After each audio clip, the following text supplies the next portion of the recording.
I'm back again sharing my favourite Thermomix TM6 recipes with you. There are literally thousands and thousands of recipes out there for this little box of tricks. Some of them are average, some of them don't work, but some of them are absolutely outstanding. Today is an absolute classic. It is sun-dried tomato pasta. Like most recipes on the TM6, it's really simple and all of the cooking is done with a unit. This is a bowl full of creamy pasta deliciousness and you really need to try it. This serves 4 generously and freezes really well, so let's get stuck into it.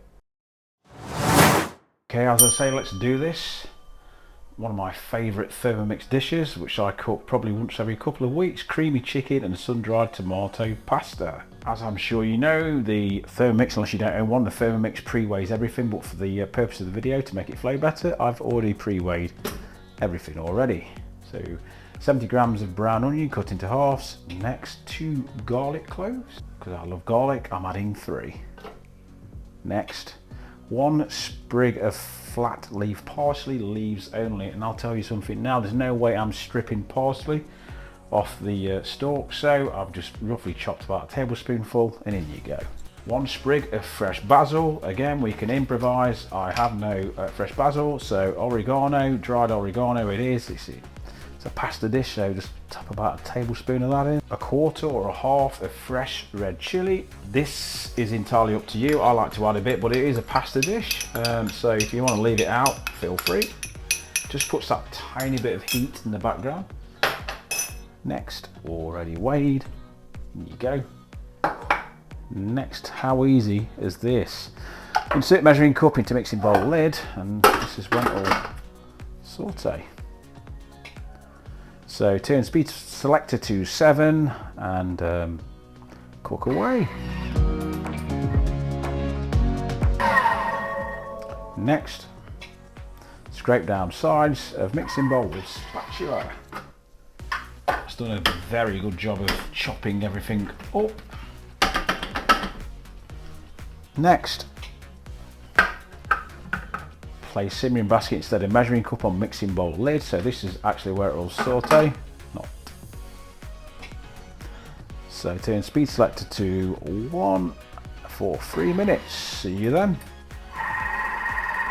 And the time is up. Next, the smell is already starting to fill the kitchen, and all I've done is pressed a few buttons.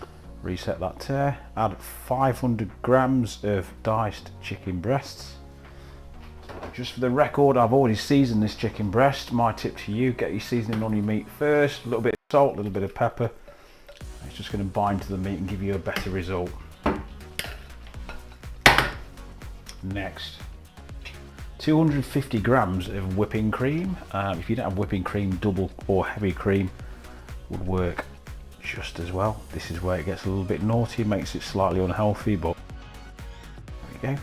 Next, 350 grams of water. Next, 80 grams of white wine. I mean, if you don't like alcohol in your pasta, you could leave this out if you want, don't worry about it. Can't beat a little bit of plonk, I suppose. Only 80 grams. Get it in. Next, 1 tablespoon of chicken stock paste. I'm just using a stock cube here, it's no problem. There you go. Next, place simmering basket in place of measuring cup on mixing bowl lid. On you go, and into reverse. See you in 10 minutes. Okay, almost there. Next, 250 grams of pen pasta. Now, if you haven't got pen pasta, any pasta will do. Really, I'd have thought, just chuck it in and be absolutely fine. Next, place simmering basket instead of measuring cup on mixing bowl lid. I'm going to just give this a bit of a stir. Get it all mixed up. Not that the Thermomix won't do that, but let's give it a head start. Next, turn speed selector to reverse. Now this is going to cook the pasta for 7 minutes. I mean, any dried pasta out of a packet is never going to cook in 7 minutes, so my advice to you, read your packet instructions, but mine are between 12 and 13 minutes, and we'll go for that. See you then. Right, there we are officially done. Next, garnish pasta with extra basil before serving. Let's decant this, get it on a plate, and here we are.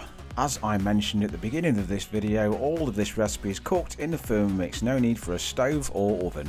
In my opinion, one of the most complete and consistent recipes that I've found on Cookidoo so far. Have you tried this recipe? Leave me a message in the comments. And of course, if you haven't hit that subscribe button, please consider clicking. Thanks for watching, and I'll see you next time.